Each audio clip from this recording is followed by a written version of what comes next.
সাত সকালে সোনার দোকানে অগ্নিকাণ্ডের ঘটনায় চাঞ্চল্য। মালদা শহরের বিএস রোড এলাকার ঘটনা। আজ সকালে সংশ্লিষ্ট এলাকায় থাকা একটি বহুতলের নিচে সোনার দোকান থেকে ধোঁয়া বের হতে দেখেন স্থানীয়রা। খবর জানাজানি হতেই এলাকা জুড়ে চাঞ্চল্য ছড়িয়ে পড়ে। খবর পেয়ে ঘটনাস্থলে পৌঁছয় দমকলের একটি ইঞ্জিন। তবে আগুন ছড়িয়ে পড়ার আগেই নিয়ন্ত্রণে আসে। প্রাথমিকভাবে অনুমান করা হচ্ছে সোনার দোকানে থাকা এসির শর্ট সার্কিট থেকেই অগ্নিকাণ্ড। তবে ক্ষয়ক্ষতি সেই রকম ভাবে হয়নি। সঠিক সময়ে আগুন নিয়ন্ত্রণে আসায় বড়সড় দুর্ঘটনার হাত থেকে রক্ষা পায় এলাকাবাসীরা। কারণ সোনার দোকান লাগোয়া রয়েছে আরো বেশ কয়েকটি দোকান, পাশাপাশি সোনার দোকানের ওপরেই ছিল বহুতল আবাসন। ফলে স্বভাবতই সাত সকালে অগ্নিকাণ্ডের ঘটনায় ব্যাপক চাঞ্চল্য ছড়িয়ে পড়ে।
খবর পেলাম যে এরকম আমাদের এখানে একটা এভারেস্ট অ্যাপার্টমেন্ট আছে, তার নিচে কিছু দোকান আছে, স্বর্ণকার্যের দোকান, সেখান থেকে ধোঁয়া বেরোচ্ছে।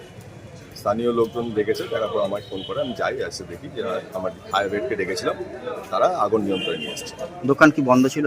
হ্যাঁ, দোকানটি বন্ধ ছিল, সকালের বেলা যা হয় সকাল দোকান বন্ধ ছিল। কি থেকে আগুন লাগলো?